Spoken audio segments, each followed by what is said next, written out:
अभी कर्मों के खेल से भी निराला जो है, जो भी हमारे कर्म है, पुराने प्रारब्ध हैं, हमारे गुलाब बाबू का, हाजीराव का ये कहना सवाल ये है कि कर्मों की लीला बड़ी या भक्ति की लीला बड़ी है। इसलिए सतगुरु की याद करो, कर्मों की याद मत करो। तो कहने का तात्पर्य ये है कि जो भी हमारे दूषित कर्म हैं, जो भी हमारे ऐसा प्रारब्ध है जो माइनस प्रारब्ध है, उसके कारण से जो हमें दुख और भोग भोगने पड़ते हैं, उन भोग से बचाने के लिए सतगुरु की जरूरत है। यदि समर्थ गुरु है, जैसे समर्थ गुरु रामदास थे, उसी तरह से दादाजी समर्थ गुरु हैं। धोनी वाले दादाजी हमारे जो समर्थ गुरु हैं, साक्षात शिव रूप में दादाजी महाराज ने कई भक्तों को दर्शन दिए हैं। और हम बड़े दादाजी को शिव रूप, छोटे दादाजी को विष्णु रूप, ये हमारी दादाजी की परंपरा में हम लोग आप सब मानते हैं। उसी परंपरा में दादाजी की जो है बड़ी अद्भुत लीला है। दादाजी गाली देना, डंडा मारना, उससे सब कार्य करते थे। एक बार एक काशी के विद्वान, जो वहाँ के संस्कृत विद्यालय के काशी विद्यापीठ के कुलपति थे, वो साईं खेड़ा में आए और उनने ऐसा सुना था कि भाई ऐसे संत हैं जो गाली वक्त ही डंडा मारते हैं, उससे लोगों का काम होता है। उनको विश्वास नहीं हुआ कि वो कुलपति थे, प्रोफेसर थे। उन्होंने कहा भाई दूषित वाणी से भी कैसे कल्याण होता है, उनको मैं देखना चाहता हूँ। क्योंकि उनके मन में वही था कि भाई मंत्र बोलना चाहिए, गाली नहीं बकना चाहिए। ये उनके मन में जो आशय लेके आए कि भगवान गुरु महाराज इस बात का मेरा द्वंद निकालें कि दूषित वाणी से कल्याण कैसे हो सकता है। जब आए दादाजी ने पहले आते क्या, तू ये कराने आया है, वो कराने आया है, गाली बक्की बोले। अब वो शब्द हम नहीं बोल रहे हैं, लेकिन तू ऐसा कराने आया, वैसा कराने आया, ऐसा करके उसको खूब गाली बक्की। और गाली बक्की वो पीछे हटने लगे। जैसे पीछे हटने लगे तो उनका हाथ पकड़ लिया। दादाजी ने हाथ पकड़ के अपना खींचा और खींच के पीछे हटे। उन्होंने कहा ये तो बाबा मारेंगे मेरे को। और डंडा दादाजी के पास था, तो डंडा तो नहीं मारा, हाथ पकड़ के। और दादाजी ने खूब उसको मंत्र सुनाने लगे। श्याम वेद की ऋचाएँ और उपनिषद के वाक्य, जितनी ऋचाएँ थी दादाजी उनको सुनाने लगे। और उसका बोले जवाब दे, तो उनको जो भी उसका जवाब आता था, संस्कृत पढ़े हुए थे, विद्वान थे और प्रोफेसर थे, कुलपति थे काशी विश्वविद्यालय के, तो उन्होंने जैसे ही उसका कुछ जवाब दें, दादाजी अगली ऋचा बोल दें, अगले उसको ऋचा से जवाब दे दें, फिर उसको जवाब देना पड़े। आखिर उसका 15-20 मिनट संवाद होने के बाद उनका संशय मिट गया। उन्होंने कहा अरे ये तो विद्वानों के विद्वान हैं, इनको सब आता है, लेकिन अपना रूप छुपाने के लिए और ये गाली बकना डंडा मार के और कल्याण करते हैं, क्योंकि इनका विशुद्ध रूप नहीं है, शुद्ध रूप है। तो शुद्ध रूप से जो भी कल्याण का आशीर्वाद देंगे वो फलीभूत होगा, और वो फलीभूत होकर जन कल्याण करेगा। उसी माध्यम से जन कल्याण कर रहे हैं। ये उनके मन में उनका जो भी सवाल था उसका पूरा हुआ। वहाँ से तो वो गए और जाके उन्होंने काशी जाके एक लेख भेजा। उसके अंदर दादाजी को उन्होंने जो है वहाँ की डिग्री उपाधित किया कि आप जो हैं हमारे विद्यालय से जो भी डिग्री थी उनकी जो दे सकते थे, और डिग्री का मुझे पूरा पता नहीं, लेकिन उन्होंने अपनी डिग्री दे के और दादाजी को भेजा। तो जब उसकी चिट्ठी आई तो दादाजी को किसी ने पेश करी कि दादाजी काशी विश्वविद्यालय से वो विद्वान जो आए थे उन्होंने भेजा है। बोले क्या है, पढ़ो। तो उनने पढ़ा तो उन्होंने कहा दादाजी हम आपको ये फलानी उपाधि से उपाधित करते हैं और इससे सम्मानित करते हैं।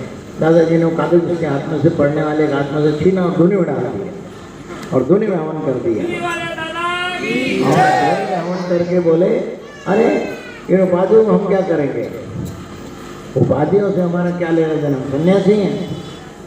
बोले हमारा उपाधियों से कोई लेना देना नहीं। और उसको कागज को सीधा डिग्री को दादाजी ने धुनी में, ये साईं खेड़ा की बात है, दादाजी की धुनी संग रहती थी, धुनी रमाते रहते थे गुरु। आज तो उनकी धुनी रम रही है और धुनी का अंश यहाँ भी है। तो इसलिए दादाजी की धुनी में जो भी हम नरियल वगैरह पेश करते हैं, उससे हमारे सब दूषित कर्म समाप्त हो जाते हैं, कम हो जाते हैं। तो इसलिए दादाजी की धुनी में नरियल चढ़ाना, दादाजी को प्रणाम करने से जो भी हमारे मन में दूषित कर्म है, जो भी हमारे जिस प्रारब्ध को भोग रहे हैं, उनका आंशिक रूप से कमी होती जाती है। और जब किसी दूषित कर्म का समापन हो जाता है तो सत्कर्म की प्रेरणा और सत्कर्म यहाँ से जो मिलता है उससे भगवान जो है गुरु महाराज दादाजी महाराज जो हैं उसका कल्याण करते हैं, उसकी उन्नति होती है। तो इसीलिए भगवान के गुरु महाराज, और ये हमारी परंपरा में, सभी गुरु परंपरा में है, जितनी गुरु परंपरा है उन सब में ये है कि गुरु महाराज के पास जाने से, गुरु महाराज की सेवा करने से, उनकी विश्वास रखने से और उनका आदेश मानने से और उनके द्वारा बताए गए मंत्रों से, उनके द्वारा बताए गए वाक्यों का हम जब आवरण करते हैं, उसका जब निर्वहन करते हैं तो भगवान गुरु महाराज हमारा जो है सर्व रूप से कल्याण करते हैं। और हमारे जो पूर्वी दोष हैं, संचित दोष हैं, उन सब दोष को खत्म करके गुरु महाराज जो है हमारे सत्कर्म की बढ़ोतरी करके सत्कर्म का फल हमको दिला के हमारा कल्याण करते हैं। गुरु महाराज भगवान भी सत्कर्म करवा के उसका फल देते हैं, ये स्पष्ट बात है। किसी का भी कल्याण जो है गुरु महाराज करने के लिए उसे सत्कर्म करवाते हैं। जैसे आरती पूजा होती है, भजन होता है, हवन होता है, ये वो सत्कर्म है।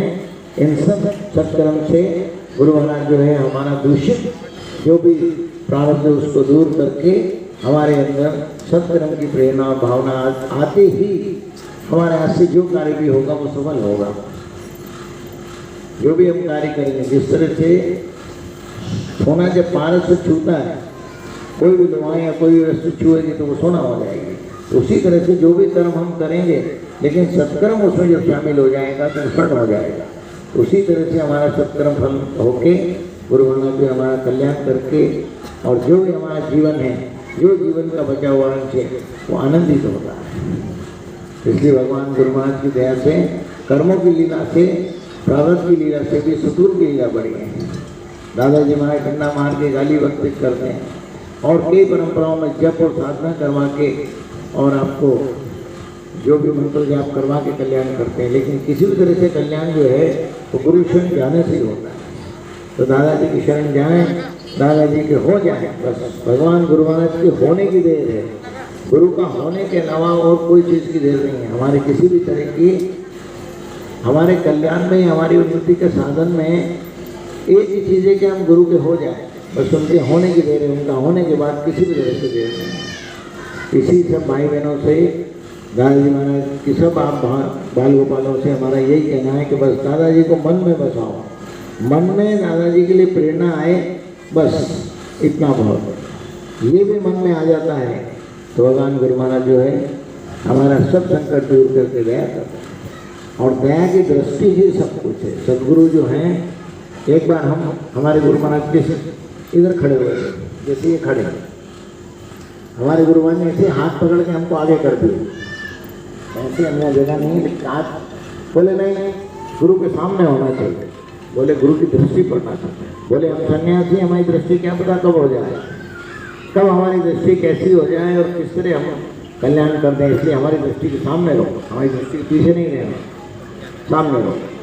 तो इसलिए गुरु दृष्टि जब भी पड़ती है, भगवान गुरु महाराज जो हैं उसे कल्याण करते हैं और ऐसी प्रेरणा देते हैं। उनकी दृष्टि से प्रेरणा आती है। गुरु की दृष्टि होने से तो कृपा कटाक्ष निहार और सदगुरु, तो गुरु महाराज ऐसी कटाक्ष की दृष्टि से देखते हैं, कटाक्ष की दृष्टि से दया करते हैं, तो उसका मन जो है सत्कर्म में लग जाता है।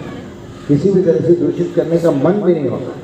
जैसे जो लोग सत्य बोलते हैं उनको कहो कि भाई आप झूठ बोलो, वो चाह के भी झूठ नहीं बोल सकते।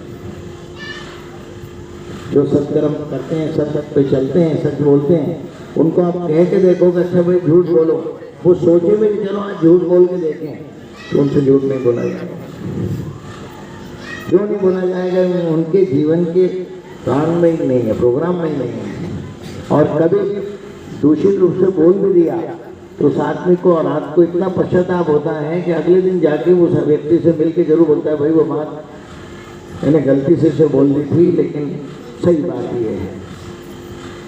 तो इसी तरह से गुरु महाराज ऐसी प्रेरणा देते हैं कि किसी भी तरह से हमारे मुख से झूठ और किसी भी तरह की किसी को अशांति हो, ऐसा किसी को वाक्य बोलने के लिए प्रेरणा ही नहीं आती है।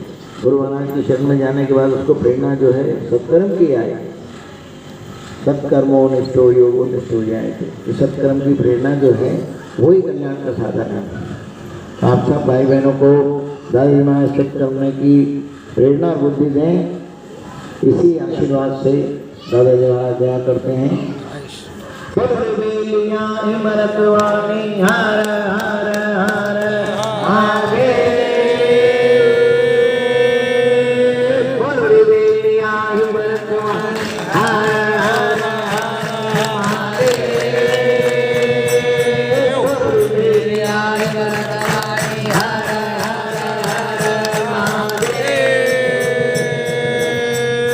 जटाकटाह संभ्रमं प्रेमं प्रियं वनेगले विधाने वरदे विराजमान जगत जगत जगत कलल्लाट पट्टपावक विधान चंद्रशेखरे रते चरणं मम धराधरे नंदने विराज बंधु पुरते गंधरे नमो नमः प्रकाशडाक रोदरे निरुद्ध दुर्धरापते परेते गंगरे मनो विनोद मेदु मधुरे जटाभुजंग वेंकटपुरत्वनामणे प्रभा पदंब गौर मात्र भक्तरे पदुर्मदमुखे अनंत सिंधुरत्पुरत्व भक्तरे मेदुरे मनो विनोद मनभुजं विवर्त भूरवर्तरे रात्रलोचन प्रभद्र जय करे शेखर प्रधान धोर धोरणे विदोधरा भुजंग राजमालयाने भद्रजात झूटक शिवे जय जय कमलधर बंधु शेखरं प्रहलाद चंद्रलद्वलं प्रलज्जयाकुलिंगपाल वेद पंचदायकं नमन्विलिम्बनायकं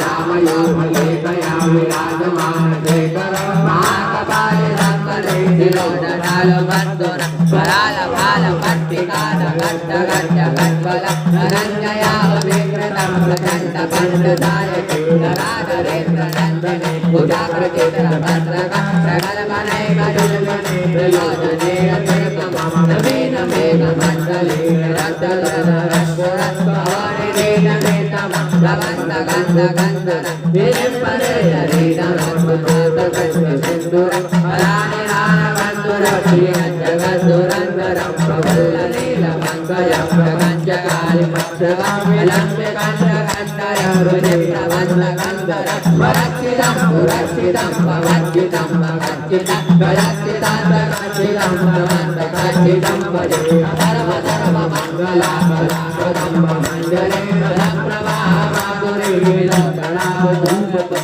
वरान्तकं पुरान्तकं भवन्तकं भवान्तकं गजान्तकान्तकान्तकं भवन्तकान्तकं भजे यद्वदप्रविग्रवद्भ्रमद्भुजङ्गमत्पुरातने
पड़ते प्रलोभते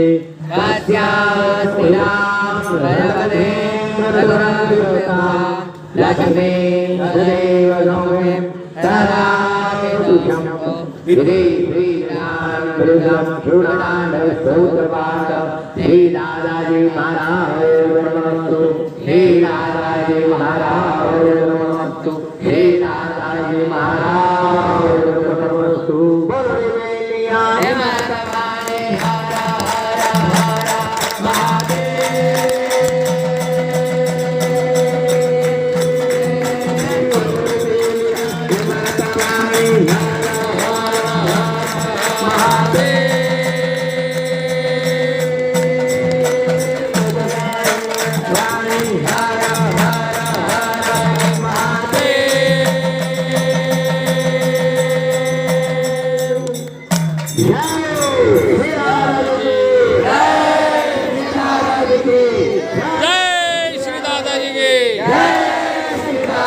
की जय श्री दादाजी की